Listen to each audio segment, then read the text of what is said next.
Okay guys, good morning. Hindi, good afternoon na pala. Kala ko good morning. Kasi ngayon lang tayo lumabas ng bahay. Sayang dito tayo sa kabila. Puntahan kaming party mamaya after na to. Meron lang kaming gagawing importante. Kasi kailangan namin ibalik yung router ng Rogers namin. Yeah. Kasi diba guys, alam niyo naman nagpalit tayo ng internet. Ooh, ganda ng weather Hindi malamig, hindi mainit, sakto lang. Okay guys, so ngayon punta muna kami sa may Chinook, no? Kasi doon namin ipapadala yung router. Libre naman ata yun. Wala tang bayad yun. Okay. Tapos yun, nilagay lang ni Emma sa box. Tapos nilagay niya lang mga papel sa kasi wala kami, yung box niya kasi talaga wala na, natapon na namin. Sino ba mag-aakala, diba? Hi guys! Ayan no, after few minutes, yan, nakapunta na kami pala kanina sa Canada Post. Yung pinuntahan naming location is doon sa may Shoppers Drug Mart, sa may Chinook Mall, para malapit lang sa amin. And yun, i-share na lang din namin yung experience namin para in case din mangyari sa inyo, alam nyo rin yung gagawin, no? Kapag pala, syempre, ito-terminate mo na yung internet service, kailangan mo i-return yung device. Pero selected devices lang ha. May mga devices kasi na for recycling na, pero yung sa amin kasi parang sinabi bago pa yung equipment, kaya we have to return it. Kasi yun nga, nabanggit pala ni Alwin, no? From Telus, nag-switch kami sa Rogers kasi may magandang offer na-engganyo kami. Pero we did not find it a good experience talaga, napaka-slow sa amin. Sabi kasi kami usually nag-upload, Yes. so sobrang naapektuhan talaga yung time namin, yung uploading time, dahil sa sobrang bagal ng Rogers sa aming lugar. So hindi ko masasabing negative yung Rogers sa ibang lugar, maybe sa location lang talaga namin. Yeah, it took us like 2 hours, 3 hours, whereas in Telus, yung uploading namin nasa 40 minutes to 1 hour lang, okay na. Kaya parang ano pa rin kami doon, nag-antay ng developments. Baka inisip namin may problem lang sa area namin, nire-resolve lang. Actually, 2 beses nang may pumuntang technicians sa amin para i-resolve yung situation, minove yung device, pinalitan pa yung isa, Router. yung router, tsaka yung device din. So pangalawa na to, pero hindi pa rin talaga nag-deliver ng magandang result sa amin. So yun nga, meron akong kakilala din sa Rogers na kasama rin namin sa ano nga yun, Pacific Hut. Ayan, hello kuya. Ayan, willing talaga siya i-help kami, tawag daw ulit kami para mapalitan siguro yung linya or kable dito ng Rogers or Shaw. Pero kasi, yun nga, hindi na namin kaya pa mag-antay ng mas matagal kasi magpapa-schedule ka na naman, may dadating na naman for appointment. Pag nag-appointment, ang hirap, di ba? Kailangan business hours. Tsaka kasi, di ba, parang naka-apply na rin tayo ng Telus. So kasi talaga guys, trinay naman talaga namin. Hanggang 3 weeks nga kami nag-Rogers. Pero wala, hindi talaga namin magustuhan yung service niya. Paggabi talaga. Isa nag-upload kami, buong magdamag, kinabukasan na yung tapos niya kasi parang 0.3 na lang yung upload niya. So sabi namin, bakit kaya ganito? Parang Shaw powered by Rogers, parang ganun. Kasi diba, inabsorb na ng Rogers si Shaw. So hindi kami natuwa sa experience namin. Pero sa amin lang yun na. Sa ibang location, I think yung mga friends ko, Rogers yung ginagamit, super bilis. And yun, since tinerminate na nga namin yung service ng Rogers, bumalik kami sa Telus and happy na naman kami sa service nila. So balik tayo doon sa pagde-deliver namin ng equipment. Ayan, mabilis lang naman, may instructions na pag-clinic mo yung return equipment na paragraph or phrase nila sa in-email nila sa amin. Ilalagay lang yung postal code, ayan, so Calgary Business Center nila para ma-return namin, and then yung details ko. Tapos yun, magge-generate na siya ng QR code. Tapos kahit anong box, pwede mo ilagay yung equipment. So nag-worry pa kami kanina kung saan ilalagay. Kaya lang natapon na agad namin, no? Kasi ayoko rin talaga ng makalat. Hindi naman natin na-expect na gano'n. Ayoko na nag-iipon ng mga boxes. So hindi ko rin na-expect nga na hindi service ng Rogers. So, alam nyo ba, pinaglagyan namin ng equipment box ng biskwit. Yung Pita. So, sabi naman ni Kuya doon sa Canada Post, no worries at all. Any box daw, it Oo. will work. Pwede naman yan. So, yun nga, in-scan niya lang yung QR code ko and that's it. Binigyan niya ako ng receipt. So, that's a very important thing din kasi kailangan magkaroon ng proof na ni-return ko yun. Otherwise, matcha-charge kami. I think ang charge doon nasa $100. So, kung na-charge daw kami, mare-refund yon. Pero kung hindi pa, at least maibawas na daw nila yan with my tracking number. So, ganun lang kabilis guys. And, yan, guess what? Wala kaming binayaran. Zero yon. So, meron ng communication, yung mga telecommunication network sa mga Canada Post in case nga may mga kailangan mag-return na mga devices sa kanila. So, yun lang. Super fast and yan, quick ng returning ng equipment. Yan. Nabanggit mo na ba kung magkano yung Telus natin ngayon? Ayan na nga. So ito, bumalik kami sa Telus. Last time kasi nasa $75.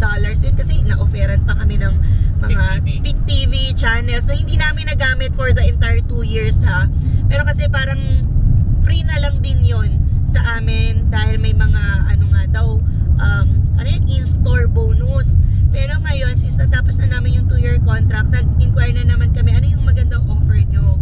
So guys, from 75 naging 35. Yan, ang ganda ng offer. Tapos higher speed pa.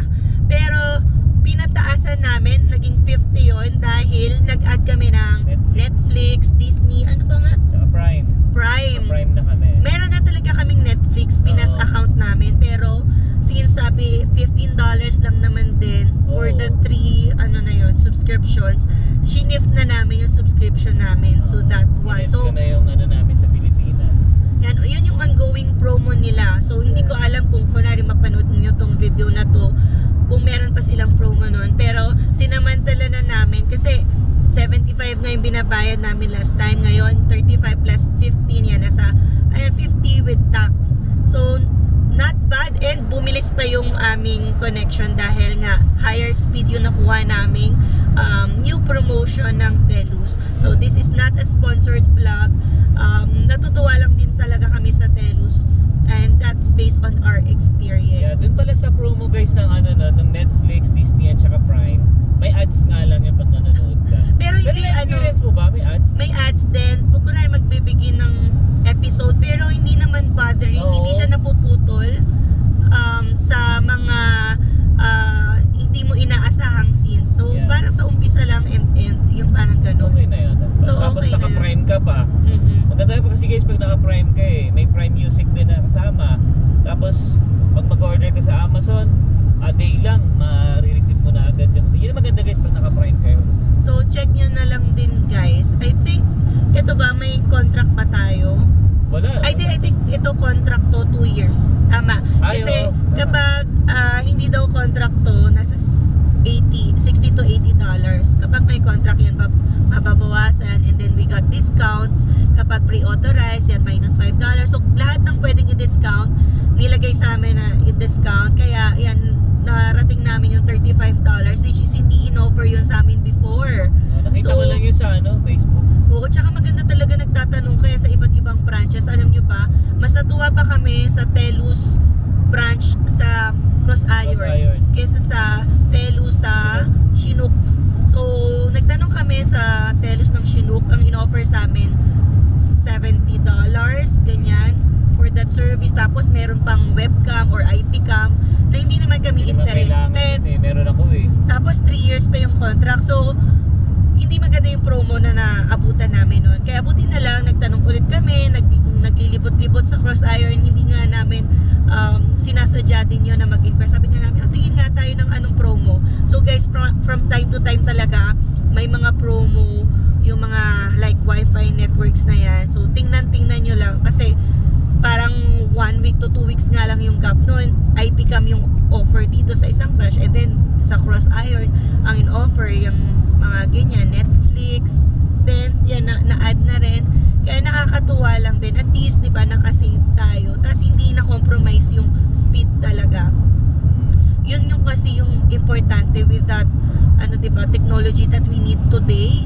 hindi na natin kailangan yung sobrang bagal. Grabe talaga yung sinapit namin na super slow. Grabe. But speed nga ako guys eh. Maniwala ka sa Speed pag maniwala ka sa hindi. Paggabi.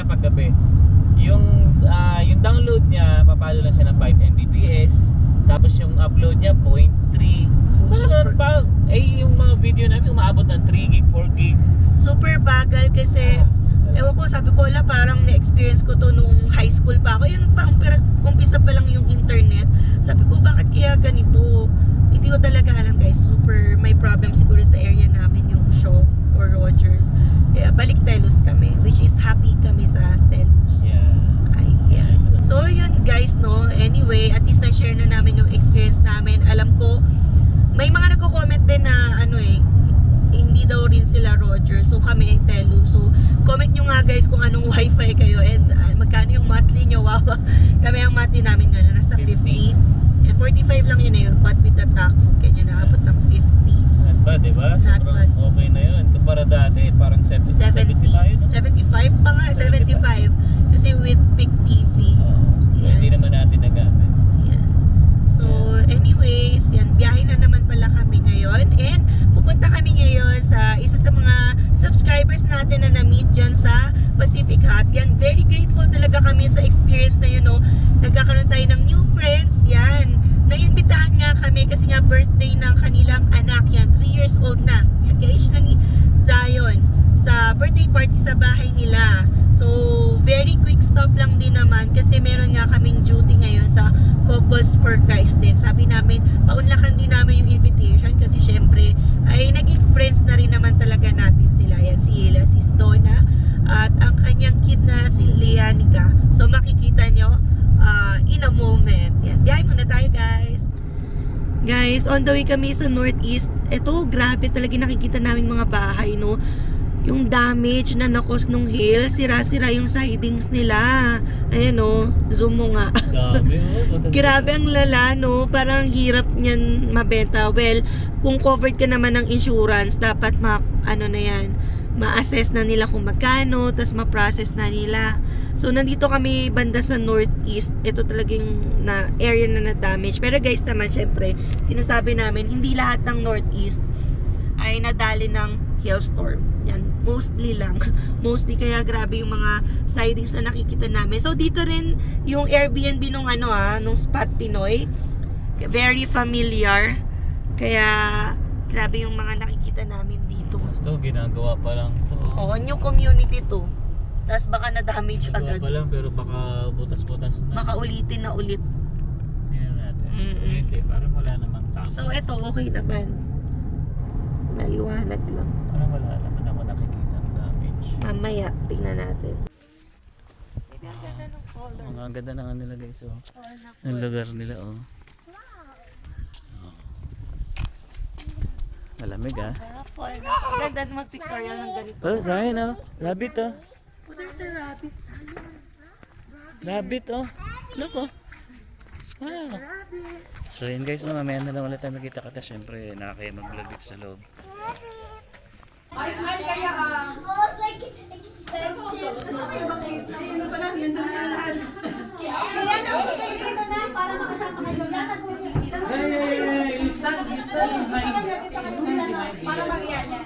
Sa kabila niyo. Yeah, you move, Aliana. You move, okay. Alright. Okay, ate. Okay, okay. Ayan yan, no, smile. Yan. Okay, let's Ang go. mga chicks natin. Happy birthday to you. Happy birthday to you. Happy birthday, dear Ian. Happy birthday to you. One more time. Happy birthday to you. Happy birthday to you. Happy birthday, happy birthday. Happy birthday to you. Yay! Blow, blow, blow. One more. Singaw. Singaw. Singaw. Anak, galingan mo. Anak, galingan mo. One more. Oy! Yun! A few inches later. Bro, salamat. Kaya, shout Thank you, out sa Awin and family. Emma. Yes. Alba. Thanks for coming. Siyempre, thank you rin sa mga bagong kaibigan namin. Ayan, sila kuya. Hi, say hi, say hi. Nel. Hi, Nel! Nel, say hi. Yan po. Thank you, Boss. Thank you. Okay, we're leaving. Ayan, so alis na tayo guys. Sige na, bye-bye. Bye-bye po. Bye, thank you. Bye-bye. Yeah, bye. Ayan guys, no? Pauwi na tayo. Grabe, salamat sa Pamilya Alba. Ayan, sa warm welcome and happy birthday kay Lianica.